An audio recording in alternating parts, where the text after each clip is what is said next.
Thank you for getting me out of the home tonight.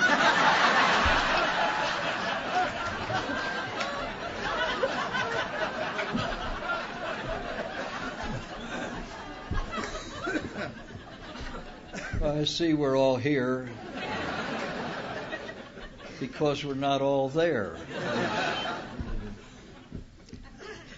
A doctor once told me, he said, you're an alcoholic. And I said, well, I'd like a second opinion. He said, you're ugly, too. Some of the greatest stories I've ever heard have come from patients. And one of them was about a fellow who used to interview applicants for his company. He was an interviewer, and the man had no ears. So the first applicant one Monday morning walked in. The first question right off the bat, he said, do you notice anything peculiar about me? And the fellow was rather embarrassed, He said, well, yes, sir, you have no ears. And he didn't give him much time, asked him a few questions and dismissed him. So on his way out, he figured he'd better warn the fellow next in line. He said, for heaven's sake, when you go in there, don't mention the fact that fellow has no ears. He said, all right. So he went in. Sure enough, the first question, the man said, do you notice anything peculiar about me? He said, yes, sir, you're wearing contact lenses. Well, he said, how in the world do you know that? He said, if you had ears, you'd be wearing glasses.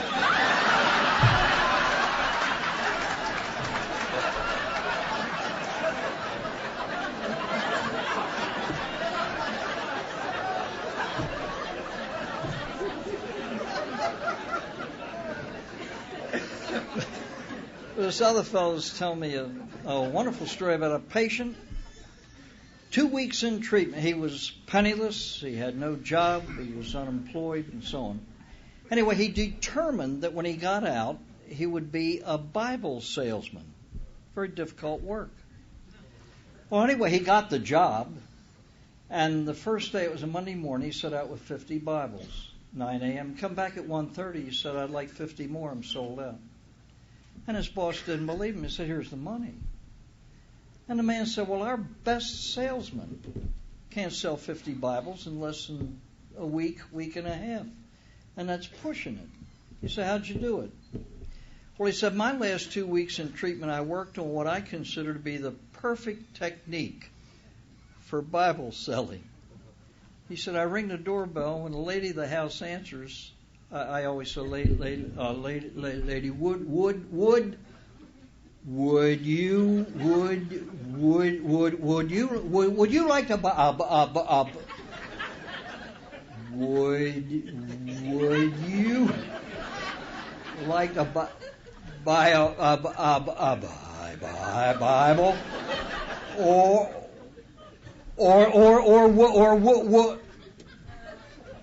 would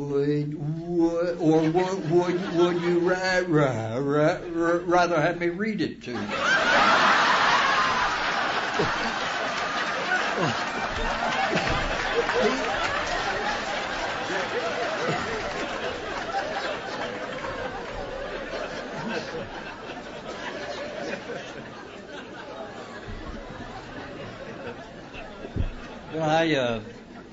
I fly in a lot of airplanes, and we come in there on one of those small ones. And as soon as it touched, the pilot just jammed on the brakes, reversed the engines, and that thing just shuddered to a stop right at the edge of the runway. And he chalk white and the sweat spilling out of him. He said, good Lord, I've never seen a runway so short.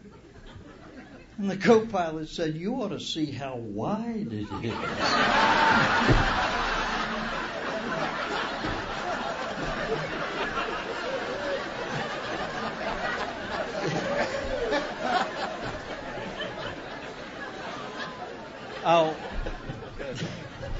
I'll get around to it in a minute, but I have to tell you a beautiful Christmas story because it's Christmas so close. There's a little boy about 10 years old that just so wanted a bicycle for Christmas. And right around this time of the year, he went up to his room and he took a pad out and he wrote, Dear God, if you see to it that I get that bicycle, he said, I'll be good for a whole year. And he just crumpled it up and threw it in the wastebasket. Next letter said, I'll be good for 6 months. Got it down to a week. And he stared at it. He knew he couldn't be good for a week. He couldn't be good for a day. And he looked up on his dresser, and there was a small statue of the Blessed Mother. So he wrapped it in a towel, put it in a shoebox, stuck it in the corner of his closet, and covered it with about 3 blankets. And he went back and he wrote, Dear God, if you ever want to see your mother again,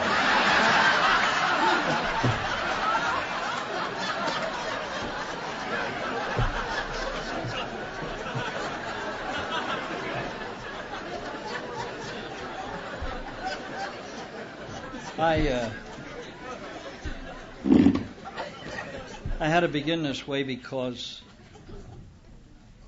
I have spoken publicly all my life, and always somebody before a public lecture will say, Father, do you get nervous before you speak? And the answer is no, it's what I do.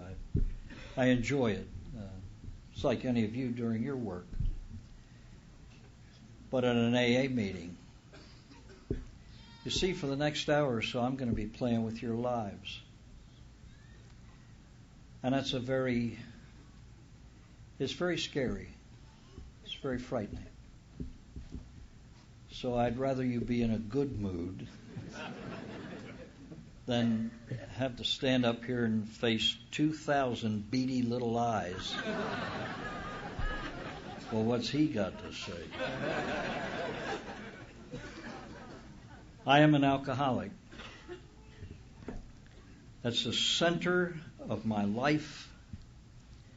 It's the main fact of my life, and on it, everything depends. Everything. And everything revolves around that central core of my being. My name, like all of our names, is unimportant because it's nothing but a verbal identification tag that legally could be changed. The alcoholism cannot be changed. I'll carry it to the grave, of course, as will we all. The big book contains such unbelievable wisdom. When we speak to a group, our story should disclose in a general way, what we used to be like, what happened, what we're like now.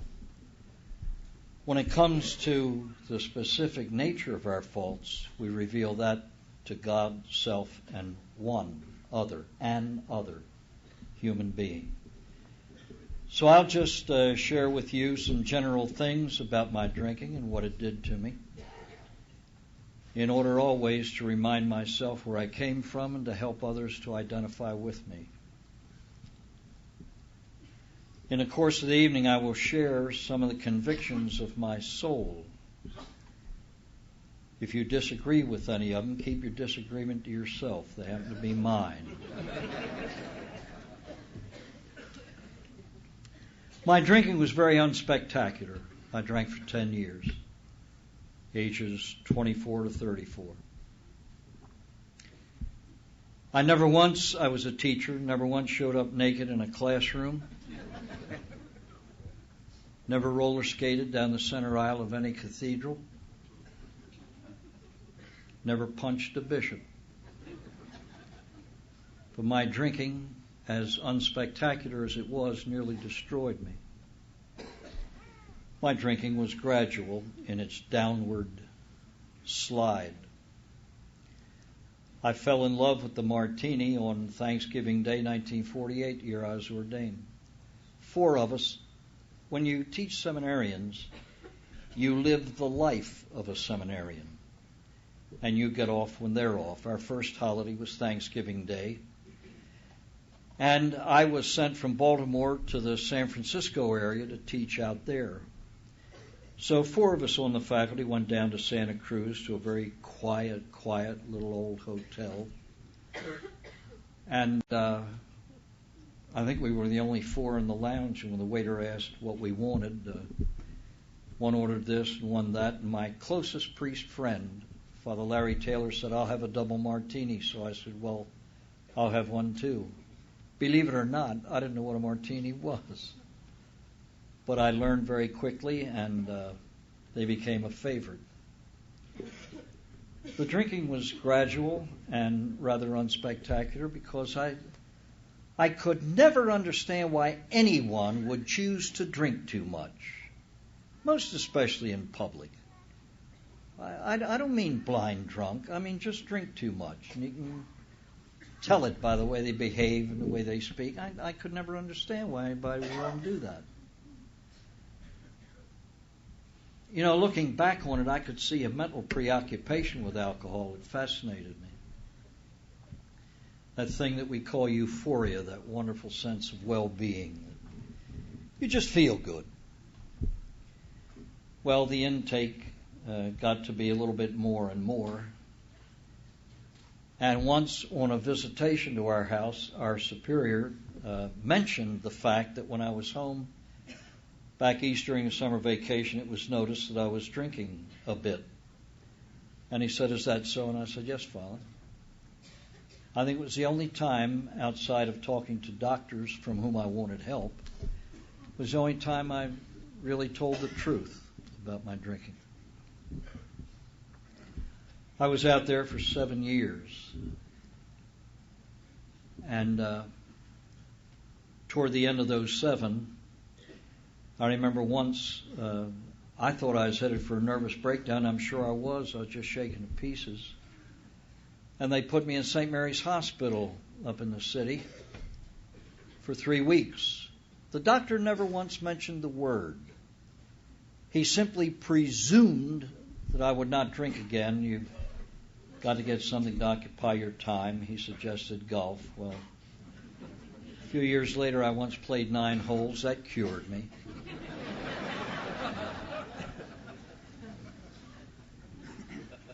But I remember one afternoon he came in. He was a wonderful man. He was a doctor who should be a doctor. Very gentle, very kindly, very compassionate. And he asked me this question. He said, "Father, suppose somebody came to you with a question, let's say in moral theology, and you just didn't have the answer to it. What would you do?" I said, "I'd try to find it." He said, "Suppose you couldn't." I said, "Well, I think I'd send him to somebody that I thought did have the answer."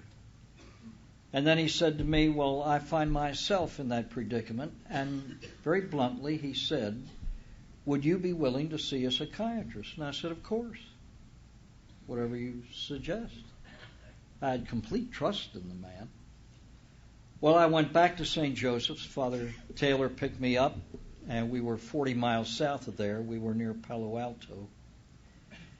And we went to one of the fine San Francisco restaurants, and I had the 3 double martinis before dinner. Didn't think that I shouldn't. 10 days later, I was worse off, and they put me on an airplane and flew me east. One of the indications that trouble was brewing, some jackass once said that we alcoholics are a cut above average intellectually. Well, I mean, there are so many of us, there's bound to be a brain rattling around in here somewhere. Well, you know what used to baffle us intellectually superior beings when we were drinking? Now hold on to your dentures. This is a kicker. How to get rid of empty bottles. I mean, a kid look at you and say, "Throw them out." Oh. Save them. There's something in the alcoholic brain that says, "What will the garbage man think?" Well, geez, he's got problems of his own. Well, I used to save my empties in 2 suitcases, and they held, I don't know, perhaps 30 or 40 empty fifth bottles. Now, at the seminary where I taught in the Santa Clara Valley, we were way out, and we had our own dump there, garbage place. Anyway, it was behind an old barn that had been converted into a gym. Now, I'll show you how smart I was. I waited till the kids were in class, and I decided to take these 2 suitcases and get rid of the empties. Well, the house dress then was the long black cassock that reached to the ground. You've seen them. And I'd set out from the building in this long gown-like cassock, carrying 2 suitcases, heading into the hills. All they had to do was look out the classroom window.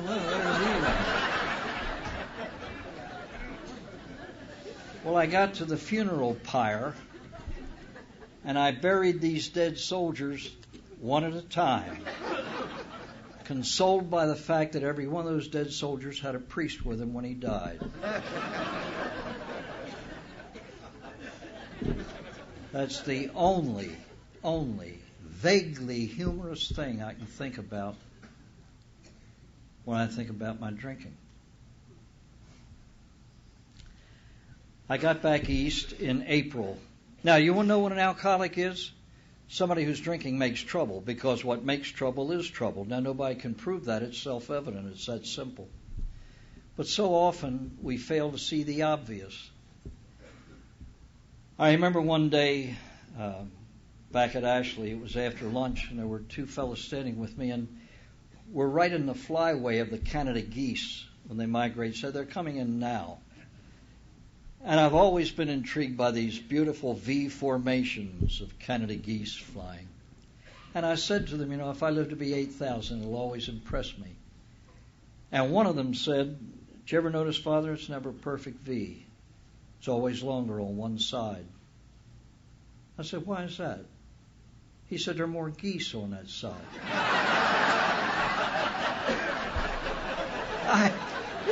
It's so obvious.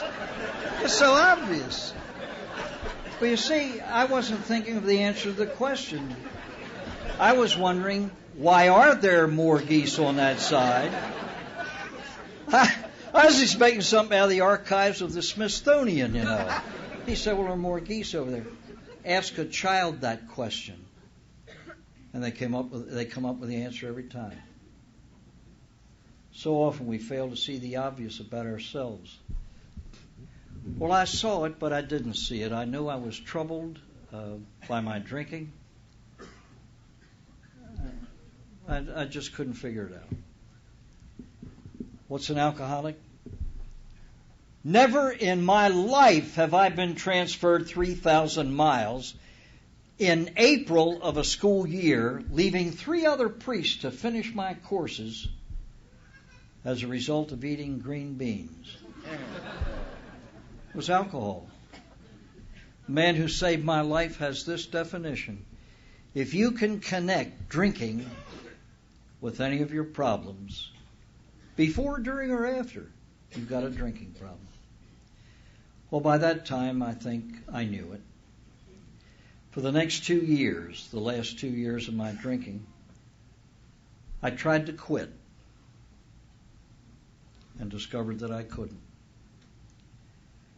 And it creates fear, complete frustration, and a wondering, what in God's name is wrong with you? Why can't you drink like normal drinkers?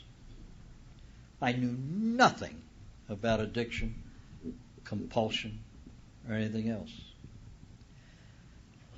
My favorite sister invited me to stay away from her home until I regained my self-respect. My superior came and told me that I was to be taken out of a parish where I was helping out on Sundays. The pastor asked to have me removed because the parishioners were beginning to be aware of my drinking. I was supposed to give her first Holy Communion to a little 6-year-old niece. I was hungover that day, and I had to call my sister up and say, "I'm just too sick. I can't." We alcoholics have the flu quite frequently. Well, it wasn't a flu at all. I was hungover badly. My superior would sit with me. He too was a kindly, gentle man, and he loved his priests. And he used to say to me, "What do you want? Name it. It's yours if it'll help you stop drinking." And I would just stare at him. He said, "Son, drinking and training men for the priesthood simply don't go together." And one day he asked me the question. It scared me half to death. He said, "What are we going to do with you?" Well, he called me in the last year of my drinking. School let out on the 20th, and I walked into his office on the other side of Baltimore. "Have you been drinking?" "No, Father." I knew I was lying. He knew I was lying. And ladies and gentlemen, I knew that he knew it, and I couldn't say yes. In my opinion, it's the most self-degrading thing any alcoholic can do, is to lie to somebody that you know knows the truth. Normal drinkers have no reason to do that. We lie out of a sense of pure self-preservation. I desperately wanted to believe that one day all of this agony would be over with, but I still couldn't envision living without it. I knew that God did not hate me, but I felt that he, just in utter disgust, had just quit. I was alone. Somebody once said the alcoholic is alone in a crowd, and whoever said that didn't even come close. I'm the only one on this earth like this. And it's not until we come into AA that we find that everybody felt that way. That borderline despair. There's no hope. When I die, I'll be in orbit somewhere, alone, all alone. And that's what came into treatment, because the last time he called me, he didn't ask me to come see him. He drove over to the college to see me. And I thought, this is it. What are we going to do with you? I had no idea. And when he walked in, he said, "Son, we're going to send you away this summer. This is not punitive. We just want you to be well." 98% of my problem went right off my shoulders. Somebody was doing something.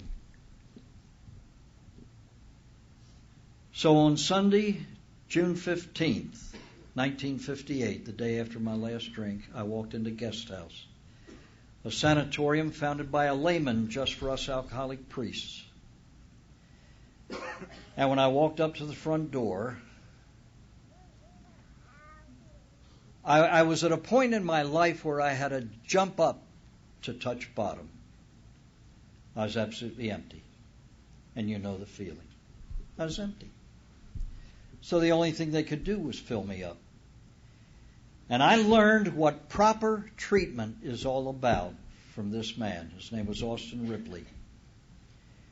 Rip was the greatest man I ever knew. And I'd like to share a conviction of mine. If you don't have a hero in your life, find one. I pity people without heroes. The tradition says we place principles above personalities, but never instead of them, because that's where principles exist, in human souls. I've always said I can't define charisma, but I know when I'm near it. Within 5 minutes of meeting that man, I wanted to be just like him. I wanted everything he had. And for those two reasons, I would have died to please him. I would have died to please him. And isn't that what this thing we call AA is all about? The examples of people that we look upon as heroes so that we can follow them? If he had told me, your first month here, I want you to sleep on the floor, I'd have done it. And I would not have asked him why. I knew that he knew. And I wanted what was inside of that man. Rip was the greatest man I ever knew, literally. He had the tongue of a saint, or the soul of a saint, the tongue of a poet. He could sell refrigerators to Eskimos. Rip gave me probably the finest piece of advice I ever had in my life. You know, there are 4 enemies to recovery: youth, health, wealth, and brains. I've seen, in our treatment center, I've seen PhDs get drunk on the way home. And I've watched illiterate stable hands get sober and stay sober. He said, Father, I know all about your education. I know all about your educational background, your degrees. He said, leave them right outside the door. Ladies and gentlemen, you don't need brains to get sober. You need desire. I think that we need a burning desire to not drink more than the desire to drink. And it isn't the cells of our body that tells us that. It's some oasis of sanity up here that tells me if you keep drinking, you're going to lose everything and die. Because I've come to the conclusion that if the alcoholic doesn't stop the drinking, it'll stop him one way or another. You know what treatment was there? Old Doc Green used to give us lectures on the nature of what was wrong with us. That's where I got the chalk talk, taking notes from old Doc Green. He had a wonderful statement about AA. He said, you don't get AA, it gets you, but you have to be there for it to get you. And so I always tell patients, you don't have to like AA, just be there. If you wish to continue to breathe. We had a visitor one time. Every Monday morning we have a graduation at Ashley. And one time the friend of a friend who was graduating was a young boy, 23 years old. And May, I live with the Abraham family, Tommy and May. I've lived with them for 23 years now. And May is the most unique human I've ever encountered in my life. I live under the same roof with these people. I know them. And May asked that she got talking with him before, she asked him to come up and say a few words at graduation, which he did. He said, 4 times every week of my life, I go to a local hospital in the city where I live, and 3 times, and I sit for 4 hours each time while a machine changes all the blood in my body. Now, maybe for the first week you could read or pray or whatever. But how do you do that 12 hours a week, every week of your life? He said, I'm 23. I don't like that. But I like living, so I do it. And one of the marks of maturity, I feel, is doing the things we should do, like it or not. I went to my first AA meeting the next night. I walked into the room and I felt a kind of a sense of sweet dependence on these people. I was home because they were just like me. And they had a wonderful custom that I wish were nationwide. Whenever a new person was in the room, they always discussed step 1. And these folks, there were about 20, 25 of them. And I could identify with a little teeny bit of every single one of them. And then the rest, the bulk, the nature of treatment, Austin Ripley explained to AA. He knew Bill and Dr. Bob intimately. He came into AA in 1940. It was only 5 years old. The big book was only a year old. And he was so intrigued with this movement that got alcoholics sober that nobody else could touch. He took a year of his life off and spent it with them. I believe he had as much influence on them as they did on him. And I think that to understand any individual, institution, organization, whatever, you have to understand where it came from and why, its nature and its purpose. And Rip went over those 12 steps constantly. I did not know it at the time, but I had the best. I figured when I came back I'd be playing catch-up ball with AA in Baltimore. And I found I was about 20 years ahead of them. Because so few people had the advantage of treatment then, because there was practically no treatment. and I had Rip. And inside of myself, I like to boast that my sobriety came secondhand, right from Bill and Dr. Bob through Rip. He gave me a passionate love of the sober life. And he gave us what he learned from Bill and Dr. Bob, a wonderful knowledge of the 12 steps.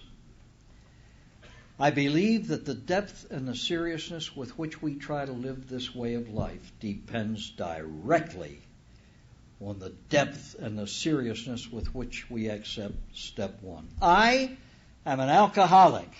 I am. It's been a lot of years since my last drink, and that first step is much more deeply embedded in me now than it ever was. It's amusing sometimes to hear a patient say, well, I did 1 and 2, I'm on 3 now. No, you never leave 1. You never leave any of them. Step 1 is a constantly growing awareness of my condition. I can't drink alcohol safely. And I'm conscious of that all the time. Our lives have become unmanageable. So often you hear people say, well, especially bright people, I still write books, I review books, I teach school, I run a company. Good God, alcohol and thoughts of alcohol just took over 90% of our waking thought. It determined the people we like to be around and hang around and those we stayed away from, the restaurants we went into and those we stayed away from. It dragged us around by the nose. Alcohol comes in liquid form. You know what a liquid is? It's a substance that takes the shape of its container. Put it in a round bottle, it's round. Square bottle, it's square. By the way, I think that it must have been an alcoholic who invented the square Jim Beam bottle. Because you see, if you're in a chair, too drunk to get up, and you drop the bottle, it won't roll away.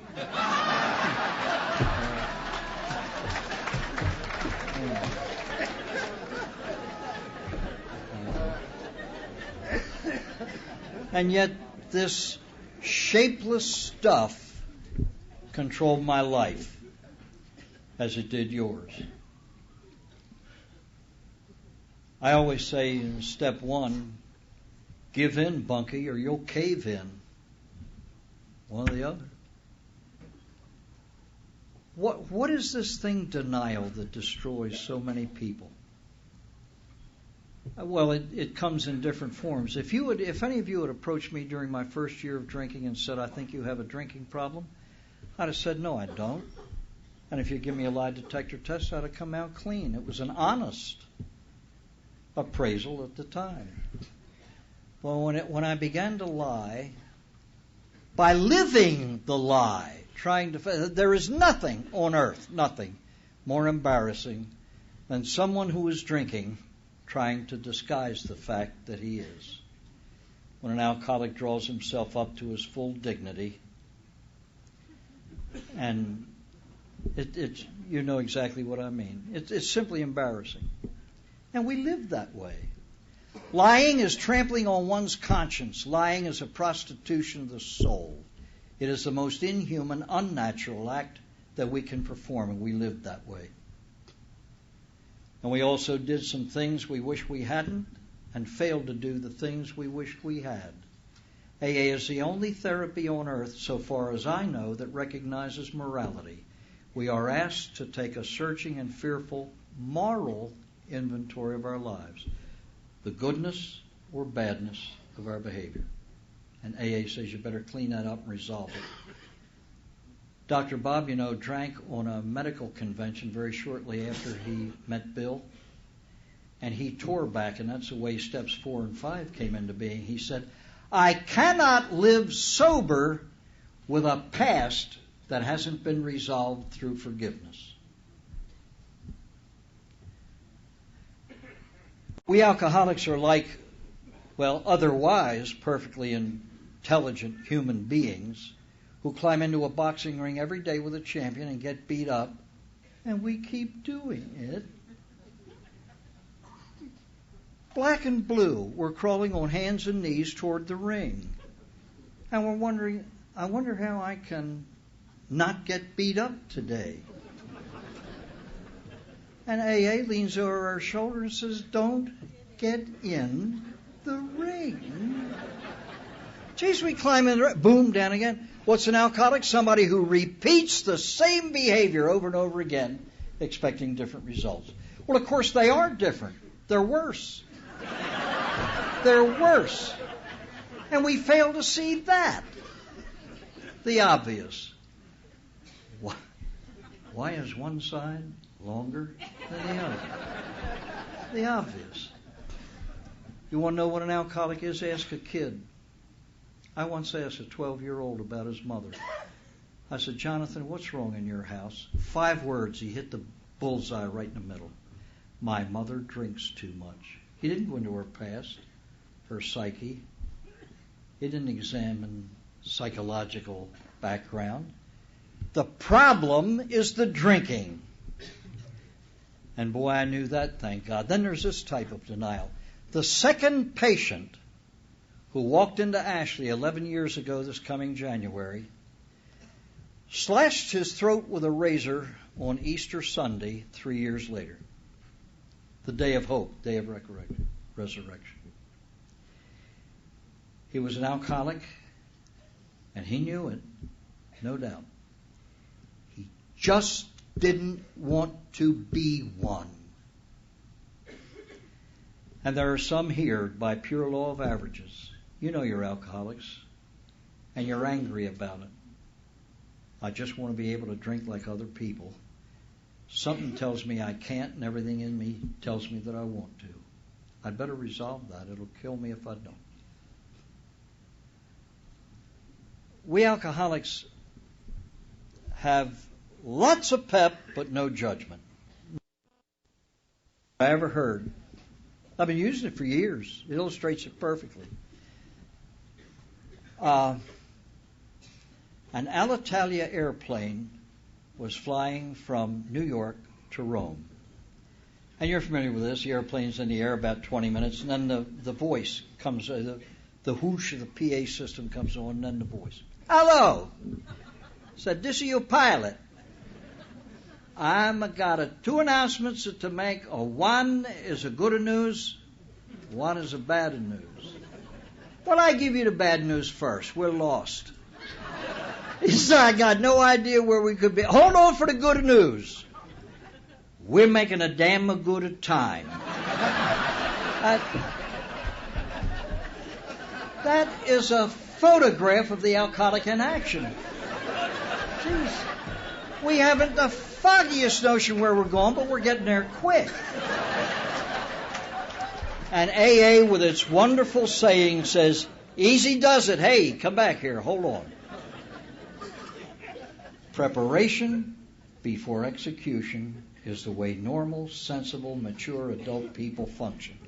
Alcoholics Anonymous spells out in 12 simple sentences a classic blueprint for rational behavior.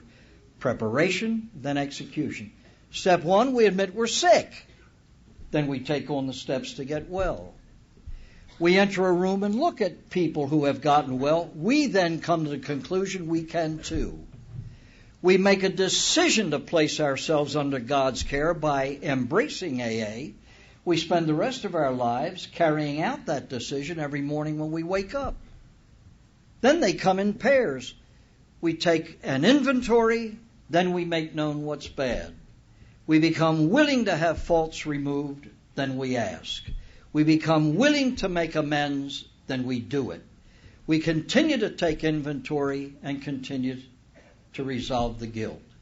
We determine to deepen our relationship with the God who has given us sobriety. We carry it out through prayer. Now, the first 11 steps are a preparation for doing what human nature is created to do, to love others as we love ourselves, by sharing our good fortune with them. The simplicity is mind-boggling, and you don't need brains to grasp it. You know, Bill's brilliance was in the marvelous wording of those steps And I met him once, and I heard him say that he himself wrote them in about a half hour. He took all the stuff they had written, and he condensed it into these 12 lines for publication in the big book. The paradox of recovery, Bill Wilson started with the 12th step in order to discover the first 11. We have to be prepared to have something to share through the first 11 before we do the 12th. Execution, following proper preparation.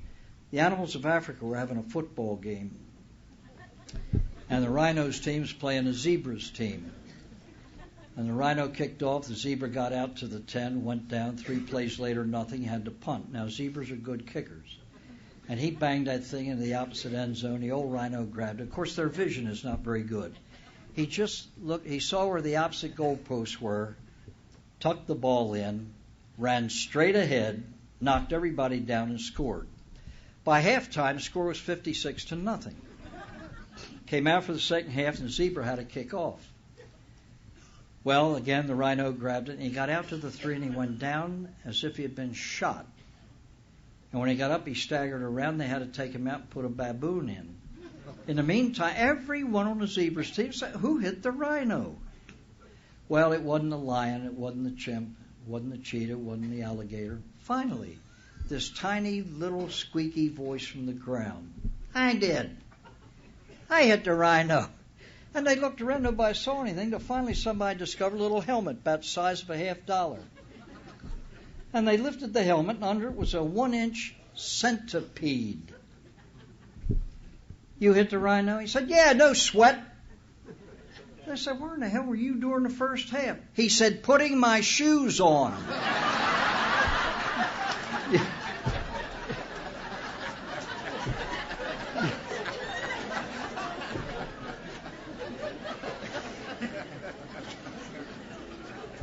W.C. Fields once drank a glass of water. He said, it'll never sell.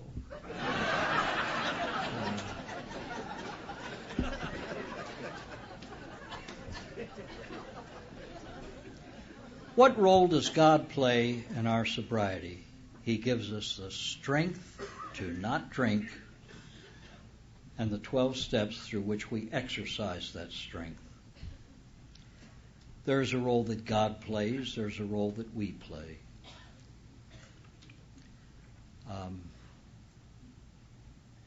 I've heard it said in AA, well, my life's getting a little unmanageable. I think I better get out of driver's seat. You get out of driver's seat, you'll have a wreck. God is not about to come down here and take over your life and live it for you. You know what God gives drivers? Maps. You know what we do with maps? Shove them in a glove compartment and step on the accelerator.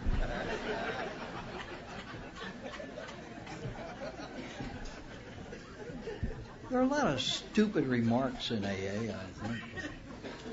One of which is, the most important person in the room is the new person. Not at all. I am. That has nothing to do with pride. It has nothing to do with conceit. It has to do with a realization of my own first responsibility before God. When I die, is he going to ask me if I've helped any drunks? You bet he is. Not going to ask me that first. He's going to ask me if I died sober. So, my friends, if it's a question of your getting drunk or my getting drunk, I hope it's you. You see, you may have a return to sobriety. I may not. I don't know.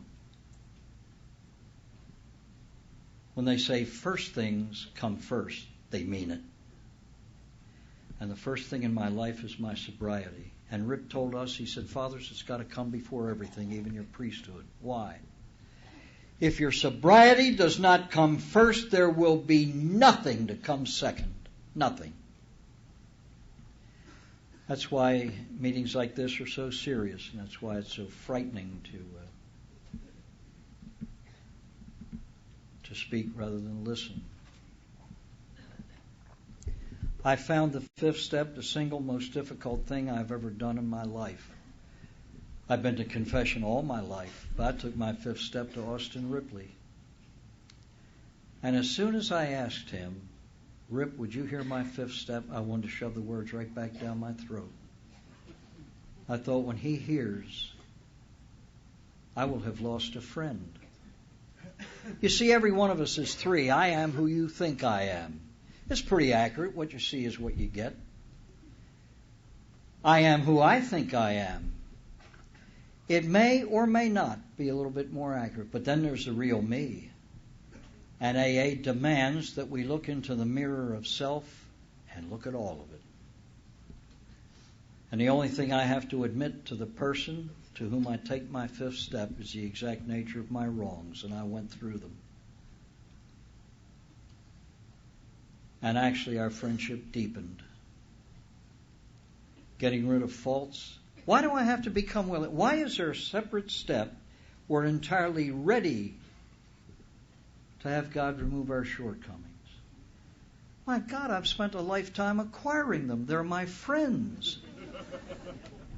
I am congenitally lazy. Don't ask me to get energetic. And of course, we're all impatient. Now, has this ever happened to you? Cardinal Newman's classic definition of a gentleman is one who does not consciously cause pain. And even though I can be explosive inside, this crazy nonsense. Let it all hang out. Well, little brats let it all hang out. Oh, I know what's wrong with you. You stuff your feelings. Mature people stuff them until the right time. I once heard a man say, I have found in AA a place where I can properly ventilate my anger. I just don't buy the fact that whatever is in me I have to come out with and scald everybody around me. Well, I won't get into that. That's a whole lot of stuff. I just feel that there is a right time and a right place and a right person with whom you can share your anger or your feelings and let them properly fall into place. Well, anyway, impatience. Every now and then I'll say something and somebody hears and it kind of stings them. And oh, geez, Lord, please make me more patient. That's like age 27. And you get up to age 36. Look, Lord, I mean, really, please, make me a little more patient. 47. I mean it. I'm serious. I'd like to be a little bit more patient. 54. Lord, it's half over. Please.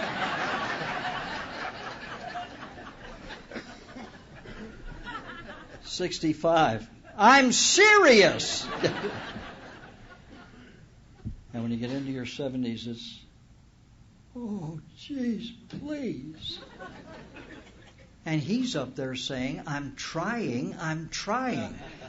How does he remove our shortcomings? By giving us the strength and then thousands of opportunities to exercise it. You ever been to a meeting when somebody tears in, he's had a bad day? Oh boy, do I need a meeting tonight. Holy smoke, car totaled. Lost my job. Argument with the wife. She's threatening to leave. Cut myself shaving. Scalded myself in the shower. Holy smoke, do I need a meeting tonight? And there's usually some wise, old, quiet AA who lives it, who says, well, son, sounds to me like God gave you about a dozen opportunities to grow and you blew them all. Spiritual infants thank God for the ice cream cones of life. Mature people thank Him for the aches and pains of life because it's the only way we grow. I think pain is the fertilizer for human growth. But see, there's only one thing wrong with pain. It hurts. And I think that it takes a lot of preparation during your own quiet time to ask for the strength to see that maybe some unpleasant things that are happening to me or the opportunities the good Lord's given me to be a little bit more patient and trusting. So difficult. I mean, it's hard to be good when it's easy.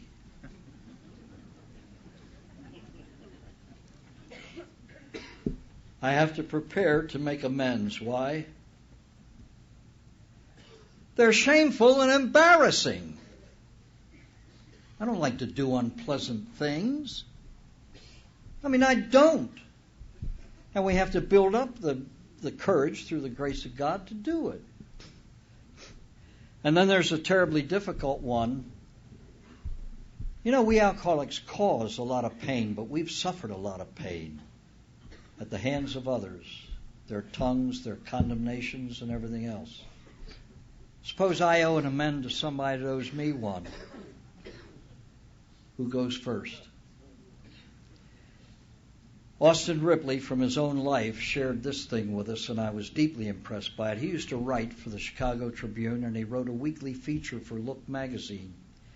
And Rip, by his own account, was a very arrogant drunk. He was a very humble, saintly man, sober.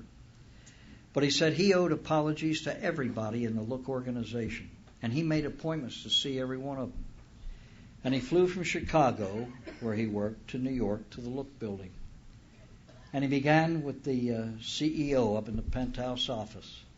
And of course, with that marvelous, wonderful mind and tongue of his, he explained alcoholism and what it had done to him and why it had made him do the things he did and so on and so forth.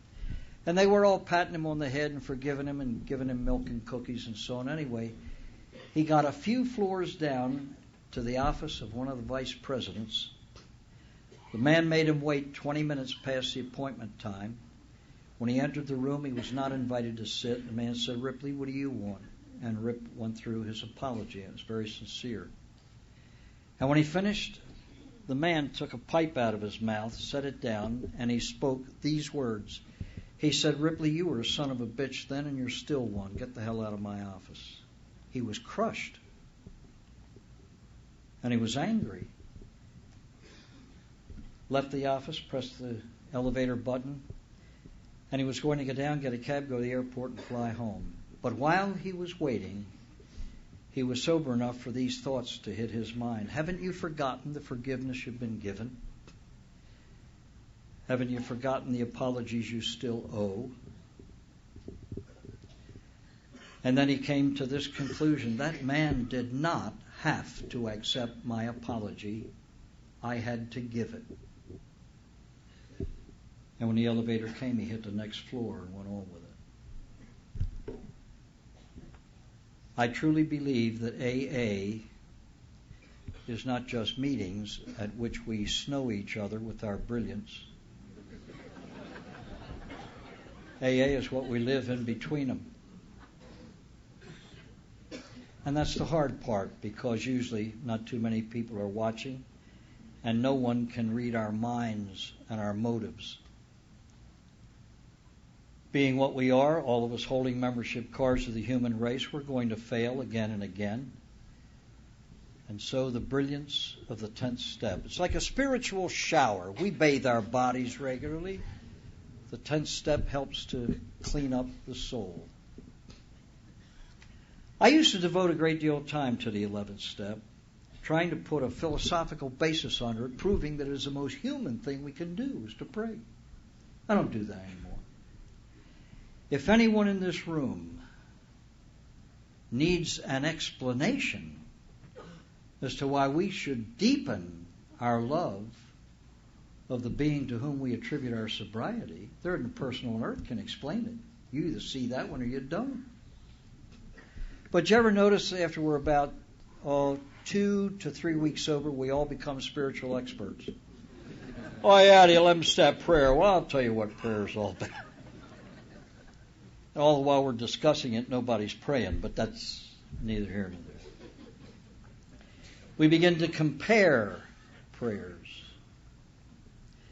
Well, I think meditation and it's usually put this way, me first, me and God talking. Ladies and gentlemen, I think we talk Him to death. Do you ever wonder what a Sunday morning is like in heaven? I see the dear Lord looking for a closet. Here they come again.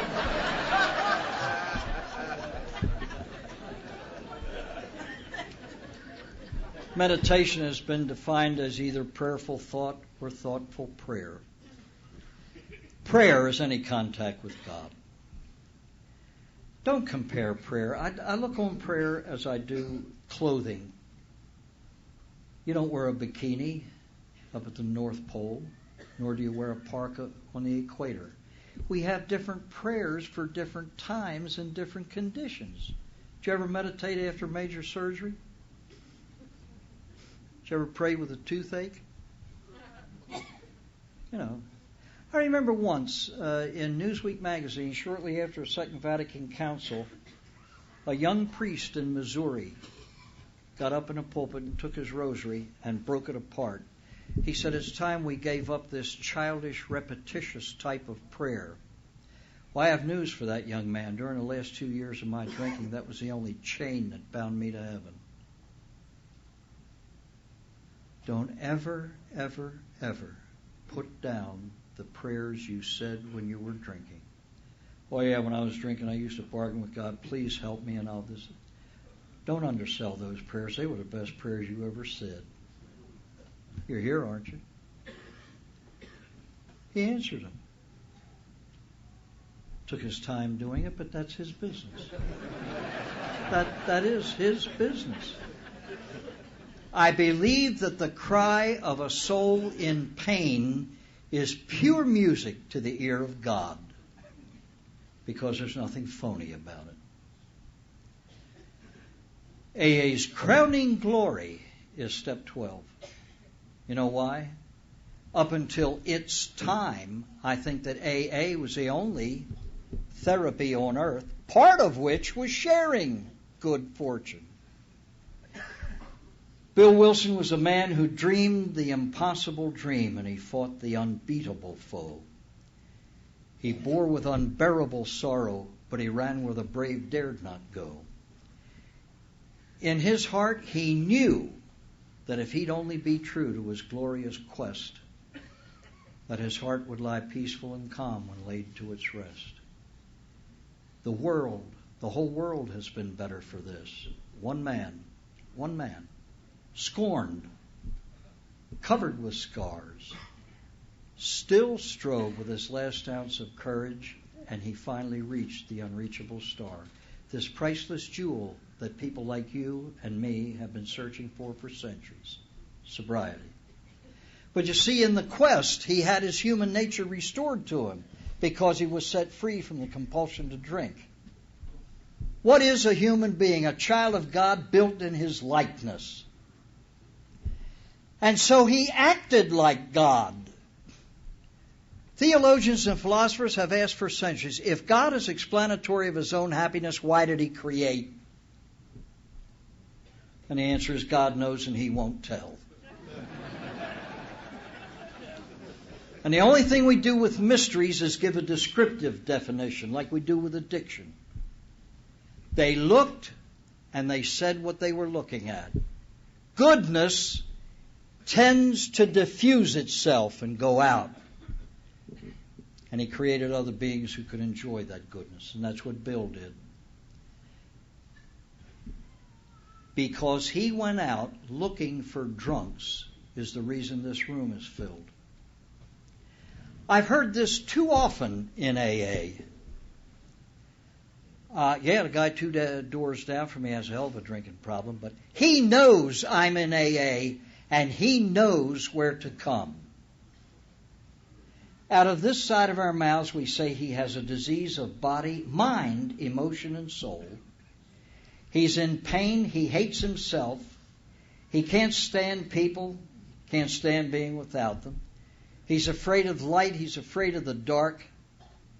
When he's drunk, he prays to be sober. When he's sober, he wants to be drunk. How many of you woke up on a lovely summer morning and knocked on the screen door next door and said, "Hi there, can you help me with my drinking?" We don't do that. We'd rather die first, and most alcoholics do. He went looking for drunks. My big book does not say we tried to carry the message to alcoholics who called AA and begged us to. Please, we can't ever forget how it all started. My friends, Dr. Bob didn't call Bill. Bill called him, and he didn't even know him. I am not advocating walking into bars, knocking people down, and dragging them to meetings. For God's sake, we have to have some sort of common sense about it. It takes prudence, common sense, and experience. The 12th step of AA is intervention. We tried to carry the message to alcoholics. What's the 5th tradition that was just read? The group. The group has as its one primary purpose to carry the message to alcoholics who still suffer. If Father McDonald had not come to me and said, "We are sending you away," God knows what would ever have happened to me. The 12th step is also gratitude in action. If it's anything we talk to death, it's gratitude. Gratitude is not a feeling, it's an action. And it's the hinge on which the sober life swings. I've heard it say, if you do this, you'll get drunk. Do that, you'll get drunk. Do the other thing, you'll get drunk. I know people who do it all and don't drink. Wouldn't give you a dime for their sobriety. But without gratitude, I don't see how anyone can stay sober. You know what Austin Ripley's definition of gratitude is? The golden tray on which I offer others what God has given me. And that is the 12th step.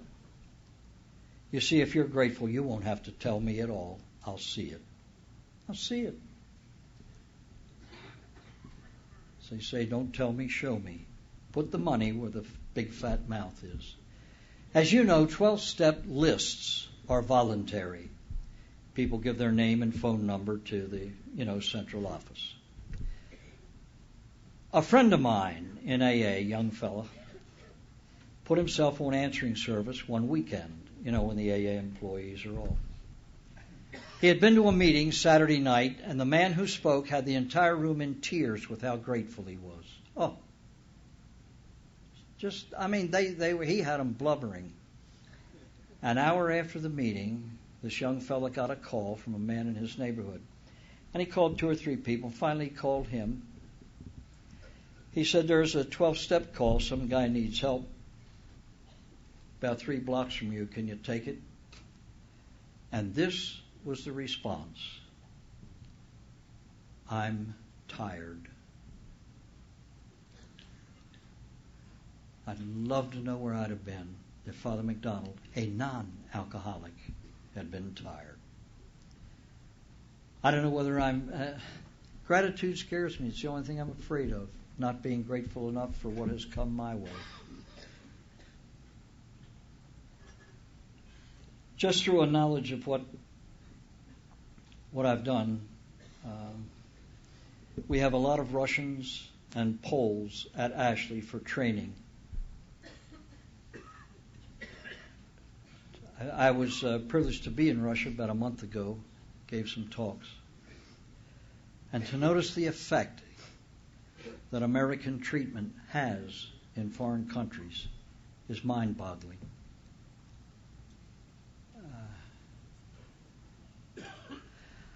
I think that of all the people in this room, I have much more to be grateful for than any of you.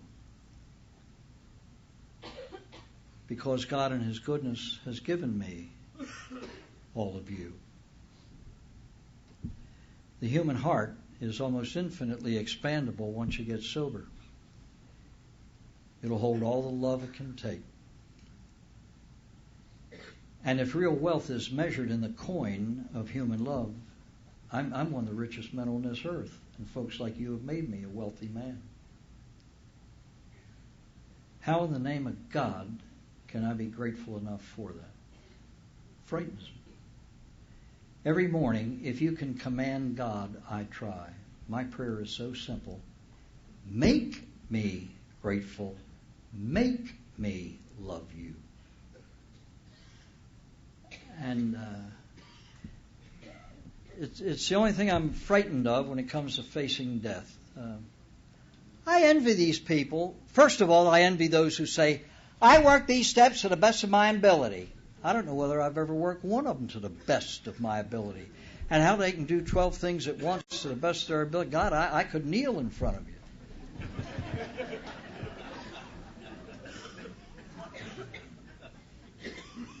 You know, it isn't so much the things I've done that scare me, it's the things that I've left undone. And I envy people, and I'm not afraid of death. Well, I am. God. Render an account of the way I've handled my life? It's frightening. But I am much more afraid of the things I have left undone that I should have done.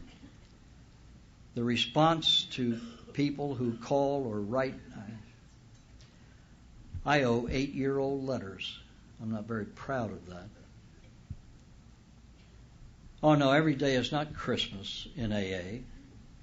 AA is a difficult way of life because it demands goodness. Hey, by the way, what do you want for your children? Don't you want to be good and be happy? You may be a pig, but you want your kids to be good.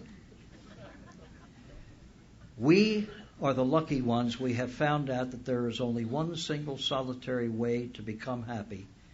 That's by being good. Didn't we prove it by doing the opposite?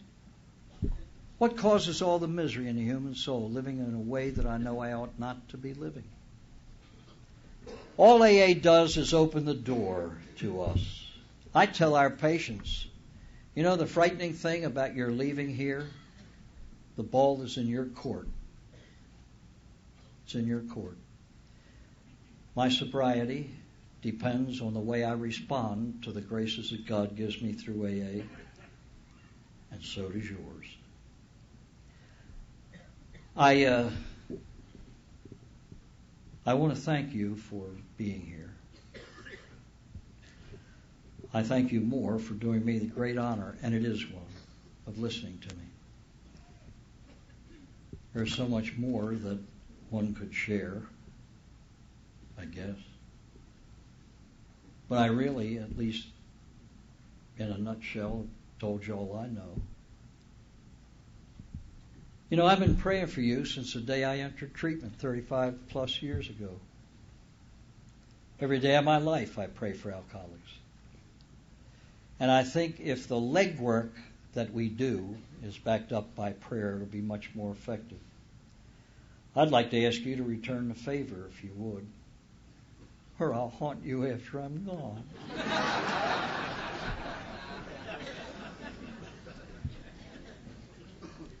There are many, many ways of saying goodbye, and I hate goodbyes. I just came today. I got to leave here at 6:30 in the morning. And I don't like that because I'm at an age now, well, going to bed at night begins with a removal of parts. So, that's the guys.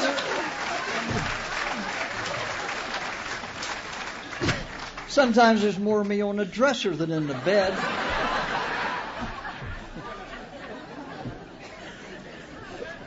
I really am at an age now where it isn't so much when I'll see you again, but if I'll see you again.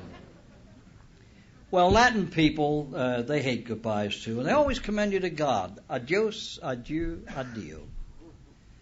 Always they look forward to meeting again. Au revoir, Wiedersehen. In Italy, they have a saying, unto the seeing again. A rivedere. In Rome, there's no place on earth with a greater pride of origin than Rome. And it goes back centuries before Christ. So when a Roman leaves another one, he says, I will see you again here, arrivederci. And when Romans meet in other parts of the world, or Italians in general, and they part, they always say, arrivederla, I'll see you again there.